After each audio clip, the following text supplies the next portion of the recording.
kung sakali man na matapos na to mga kaprobinsya, no, mas mapapabilis pa yung biyahe ng mga tiga Batangas kapag bibiyahe sila papunta ng Bicol dahil sa highway na to. Dito sa itaas matatanaw natin yung tulay ay buo na. Ayun, no. At yung tanging mga kalsada na lamang na nagdudugtong sa may tulay ang hindi pa talaga simentado. At siguro yun yung dahilan kaya hindi tayo pinapasok, kasi puspusan yung kanilang pagtatrabaho. Welcome back mga kaprobinsya. Nung nakaraan mga kaprobinsya ay nag-vlog tayo dito sa isang highway na to. Ito yung tinatawag na Eco Tourism Road. Galing to ng doon sa may intersection ng San Juan, Rosario, Candelaria Road. Itong kalsada na to, itong Eco Tourism Road na yan. At yan yung ating kinontent mong nakaraang-araw mga kaprobinsya, no? May nabanggit ako doon mga kaprobinsya na pagka may time tayo ay magba-vlog tayo diyan sa isang yan, yung highway na yan, no? Yung papunta doon sa may Dalahican mga kaprobinsya, no? Para hindi ka na dumiretso dito sa pinaka Ecotourism Road. At nung last time na nag-vlog tayo dyan ay hindi pa tapos. Ngayon tingnan natin kung tapos na mga kaprobinsya. At sa mapa mga kaprobinsya, ito tayo ngayon. Yan, ito yung kinalalagyan natin na ngayon. Yan. Ito yung Ecotourism Road. Ito. Yan. Yung kulay blue na yan kung nasan tayo. At makikita nyo mga kaprobinsya yung parang guhit na yan, kulay gray. Ayun, oh. Yan yung ginagawa na kalsada na yan. At yung tawag sa kalsada na yan mga kaprobinsya ay Dalahican Road. Ayun, makikita nyo mamaya pag nandyan na tayo. Ito. Yan.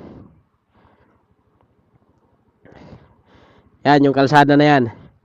Didiretso yan mga kaprobinsya doon sa ito yung may ginagawang tulay dito, yung parang may blue na yan. Ilog yan mga kaprobinsya, dalawa. So may tulay yung ginagawa dyan dati. Hindi ko lang alam kung tapos na. At magandang kalsada yan mga kaprobinsya, kasi pag natapos yan, ito na yung pinakalusot yan mga kaprobinsya. Shortcut na yan dito. Ito sa may Dalahican Road papunta doon sa may bago pumasok sa bayan ng Pagbilao. Ito, yan, oh. Yung kulay blue na yan, yung may parang yellow na yan, traffic yan, no? Yan yung Maharlika Highway. Ito yung babaybayin natin yung Ecotourism Road. Tapos kakanan tayo doon sa may Maharlika Highway papunta doon sa intersection na yon mga kaprobinsya, no? Pero kapag natapos ito mga kaprobinsya, pwede mo nang hindi daanan yan. At rerekta ka na dito, ayan, no? May daan yan mga kaprobinsya na manggagaling simula rito dyan sa may ano na yan, yung may mga ilaw-ilaw na yan, papunta rito sa may yung kulay gray na to. Ito yung Old Manila Road. Yan, meron yan daan dyan mga kaprobinsya, at yun yung ating titingnan ngayon kung tapos na. Okay, tara mga kaprobinsya, check natin kung tapos na ba yan. Madali nyo itong makikita pag manggagaling kayo dito sa may Ecotourism Road mga kaprobinsya, kasi walang ibang malaking kalsada na madadaanan mo kundi ito lang. Ito, may nakalagay pa na closed road. Yan. Kaya kung sakali man na matapos na to mga kaprobinsya, no, mas mapapabilis pa yung biyahe ng mga tiga Batangas kapag bibiyahe sila papunta ng Bicol. Yan, mas mapapabilis pa ng konti, no, dahil sa highway na to. At napakaganda nito mga kaprobinsya, kasi yan, oh, kumpleto ito sa ilaw. Yan, oh, kita nyo naman siguro yan. At maghapon, minsan may time dito na ako dito, nakapunta ako dito ng hapon. Napakaraming mga nagbabike dito, mga nagmumotor. Parang ginagawa nila itong karerahan, no? Yung mga hindi pa masyadong marunong magmotor o magbike, dito sila nagpa-practice. Pati yung mga nakasasakyan mga kaprobinsya, may nakikita ako dito dati na parang nagpa-practice ng pagdadrive ng kotse. Yan. Pero sa ngayon lang yan, pwede nilang gawin, kasi pagka ito ay natapos na, ay matik, hindi na nila pwedeng gawin yan, kasi magiging busy na rin itong kalsadang ito, no? Yan. Ganda mga kaprobinsya, di ba? 4 lanes ito mga kaprobinsya. Kaya medyo maluwag-luwag talaga. Uy, ano yun? Yun lang. Palayan mga kaprobinsya. Nung unang dumaan tayo dito, nung nag-vlog tayo dito mga kaprobinsya, maisan eh. Ngayon, palayan naman eh, no? Wow. Ginawa na nilang ano, bilaran ah. Libre na sila ng bilaran dito mga kaprobinsya. Habang hindi pa nagagamit, pakinabangan muna nila, ano. Pero parang meron na yata mga kaprobinsya na lusutan ito, parang makakadaan na kasi madami ako nakitang mga tricycle na ganyan na dumaan kanina. So tingnan natin, you know. Yan oh. Palayan oh. Ilang sako kaya ang binilad niyan.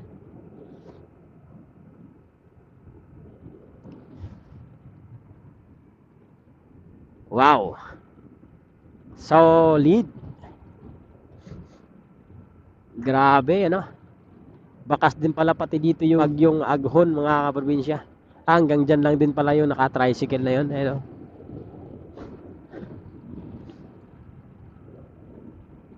Di ko lang sure kung itong mga street lights na yan kung nailaw na yan sa gabi, no? Kasi hindi pa naman to bukas talaga. Pero siguro nailaw na yan. Comment down below nga kayo mga kaprobinsya kasi hindi pa ako nakadaan dito ng gabi. Eto mga kaprobinsya, yan yung sinasabi ko.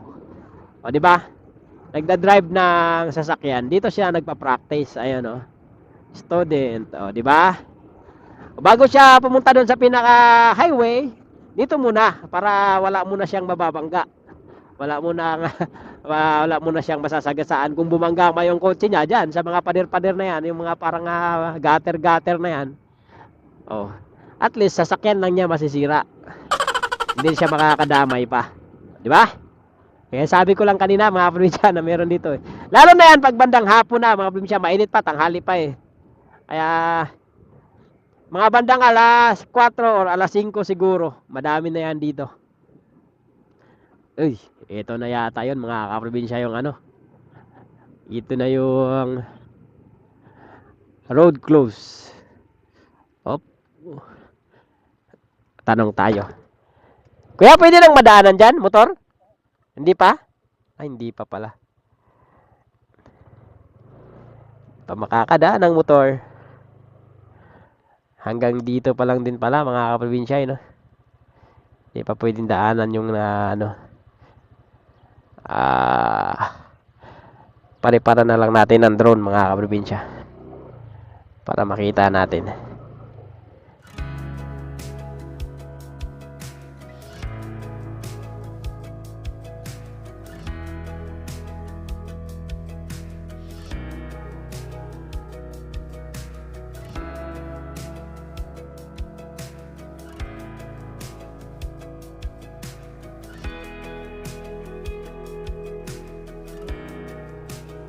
At kung makikita nyo mula rito sa itaas mga kaprobinsya, ay matatanaw nyo yung tulay na ginagawa na nagdudugtong papunta doon sa may Dalahican Road at papunta doon sa may Old Manila Road na papunta naman doon sa intersection ng Maharlika Highway. Ayun o, kung nakikita kayo yung simentadong daan na yun, ay yun yung Dalahican Road mga kaprobinsya.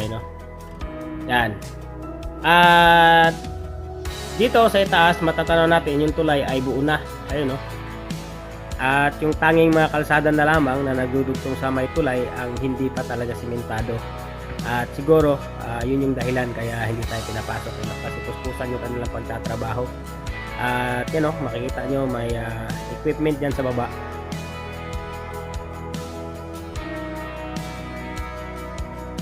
At yan, dito kitang-kita natin yung kalsada mga kaprobinsya na Dalahican Road.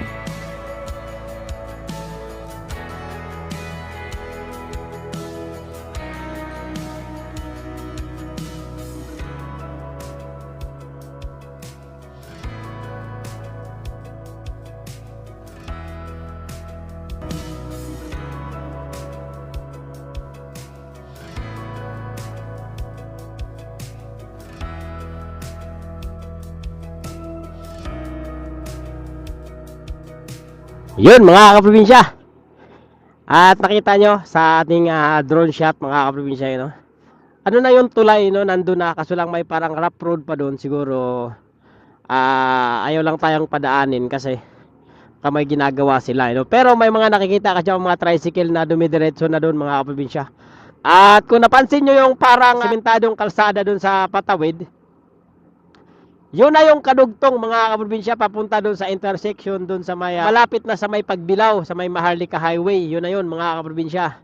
Kaso lang, hindi na tayo nakadiretso gawa ng syempre, sinabihan tayo na hindi pa daw makadiretso. Mamaya, dumiretso tayo doon. Tapos pagdating doon sa pinakadulo, hindi nga makadiretso. Sabihin pa tayo, ang tigas kasi ng ulo nyo eh. Yan, kaya hindi na tayo tumuloy. Pero, mga siguro, ngayong taon lang siguro to mga kaprobinsya, no? Baka pwede na kayong dumaan dito sa daan na ito. Kasi konti na lang eh. Yung kapiraso na lang na yun, pwede na yung madaanan kapag nasemento na yung kapiraso na yun mga kaprobinsya. Yun na lang yung bukod tanging hindi pa tapos. Kaya yun.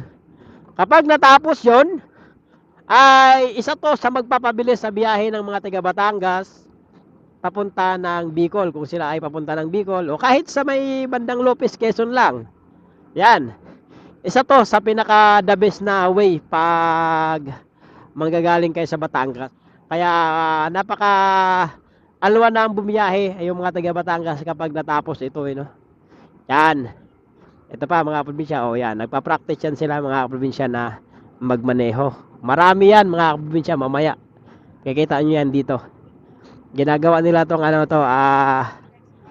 practice ground. Okay?